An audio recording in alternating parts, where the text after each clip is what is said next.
This is the Hidden Killers podcast with Tony Brueski. Featuring former FBI Special Agent and Chief of the Counterintelligence Behavioral Analysis Program, Robin Dreeke. What's really tragic is he's going to get out if he lives. Yeah, that's the thing that I think many people are very concerned with, because he's already done this twice now. Very likely is going to repeat it again, because that's just kind of his arc of life. He's got reps in on this, and it seems to be what he likes. I use some of your words. I know. I started smiling. It's a good job. I've been using them in conversation all the time. I'm like, Robin taught me this.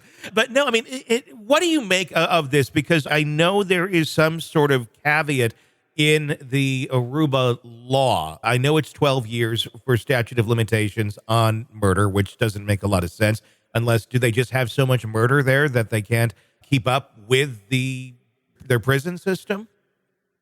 That's what my impression was. I haven't dug deep on it, but my impression was just that if they have a statute of limitations and they also have a limit on the number of years they can serve, unless it's a life sentence, and they don't have capital punishment, then it sounds to me like an overburdened system. But again, that's conjecture. I'd have to research it a little deeper, because until this came up, I hadn't even thought about it. Because we always kind of immerse ourselves in our own culture and our own context of what our legal system is, kind of assuming the rest of the world, at least of the democratic countries, are very similar. And obviously they're not. And so this one deviates a bit from the other things I've seen. Another thing I'm wondering about on this, with the statute of limitations being 12 years, it's not super clear, and I've tried to do some research on this. Some people have pointed this out. Jennifer Coffindaffer, another former rep, she was talking about this the other day with me, that the fact that the Aruba authorities have now requested case documents on this, including his description of killing Natalee Holloway and some other behind-the-scene things that they found, it almost kind of leads towards the sign that they may use something in their law, which does exist. I couldn't tell you exactly what it is or how it is or what the statute is, where the statute of limitations can actually be waived and they can re-enter this case. What do you know about that? And is that part of a longer game here? Well, maybe we can't try him in the U.S. under our laws that we have, but maybe if we do this here and we send him back and we send them all this stuff, maybe he could face murder charges in Aruba again, or for this case specifically. Yeah, great points. And I saw the same thing reported, and let's hope so. Conjecture on that is, Aruba, this is a court of public opinion. This is a big case, got a lot of notoriety. And the last thing a country that relies on tourism a lot is a brand reputation damage event. Like when this first happens, they took a hit, just like areas of Mexico take a hit every time there's murders and the cartels are doing something. These areas that rely on an economy based on one thing don't like brand image damage. And so if you have someone who's altruistic down there and is mission oriented on bringing justice for the Holloway family, as well as they're cognizant of brand damage from Aruba standpoint, with tourism and all these other things, it could be a good perfect storm to actually do some good justice here and cooperate with our authorities and getting the right evidence they need to reopen it or extend that statute of limitations. So let's hope. How dangerous is it we think of some of these places, we think of, resorts and beautiful this and that, and it always is said, if you stay on the resort, you're good. Not everybody does. A lot of people, especially young people, like to go to these areas for holiday, for celebrating, being young. How dangerous are some of these places today if you do go off of the property, so to speak, of where you're staying? It sounded like, she went out with some friends for drinks into town, and then obviously things went very bad. Are these isolated incidents, or are these areas where there's far more murder, kidnapping, and things of that nature that go on than we're really aware of? Of course, unless it happens to an American citizen. Right. Great question. And I know it's a pressing question these days because we cover a lot of true crime and then the state of chaos in the world right now, and as it always is, believe it or not, makes it a pertinent question, because we want to go out, we want to enjoy, we want some downtime, we want to travel and explore the world, but we also want to feel safe doing so. So I kind of have a two-pronged attack on the answer here. First, anytime I travel abroad, I'm always going to the State Department website, and I'm always looking at the travel advisories from U.S. State Department to see what those advisories are saying. I call hotels. I talk to concierges. I get a lot of data and input if it's an area I'm not familiar with. And this would be one of those things I do. So that's some due diligence on that part. Yeah. Now, on the flip side, when we're going to look at society as a whole, and this, because I remain calm, cool, and collected, and nothing kind of rattles me in this sense, because as you know, I'm a huge reader of history. And if you look at an historical context as the evolution of our species, sapiens, and this, I took this right from the book Sapiens, the percentage of human beings that we have death and violence caused by other human beings is at an all-time low in the history of our species. That's interesting.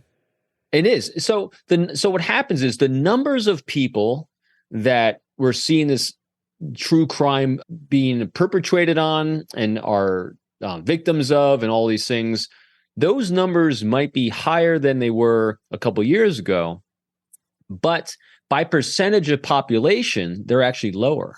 And so the percentage of population of death and violence by man on other man is at an all-time low for our species.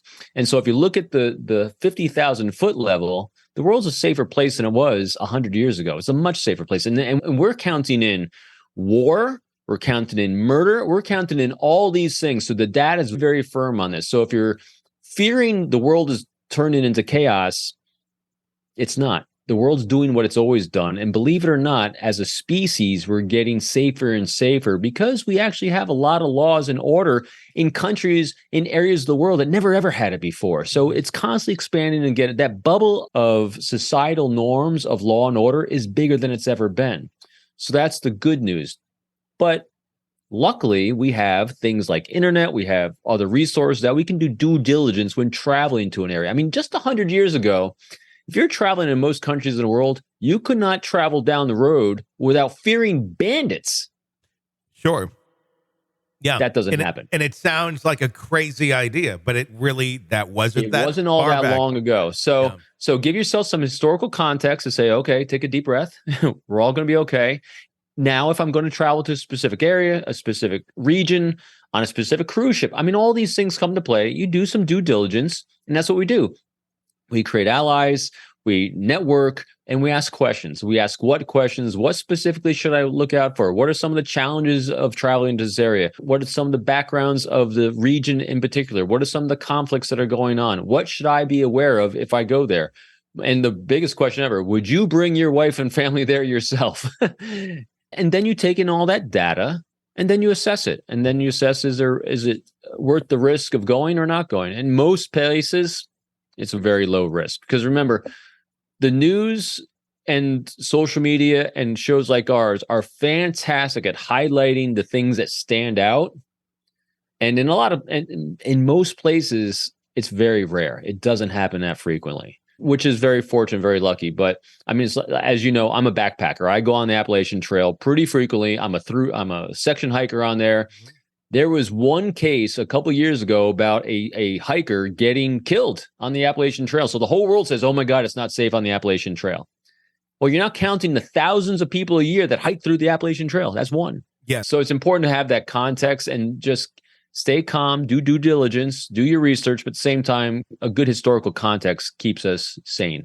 Yeah, no, that makes a lot of sense where those things are at an all-time low, but the information that we're able to hear on individual stories and horror stories like that are at an all-time high, which is what I think our brains have a hard time processing. So use it like this. So the knowledge gives us a sense of calmness. And instead of trying to use the information that we now have, we have droves of information. I mean, when I was growing up, the only information I had about someone missing was on a milk carton. I mean, that was it. Yeah.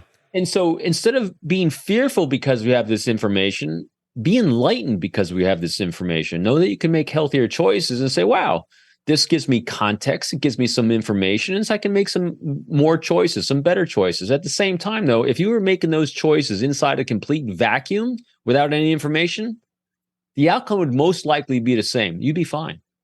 And so it's not talking about being reckless. It's saying use the information that we have access to today to make a more informed decision, but do not become paranoid. Because if you're allowing all this information we have access to paralyze you, well, now you're not living. And that's no fun. Want to listen ad-free? Want advanced access to all of our interviews before anyone else?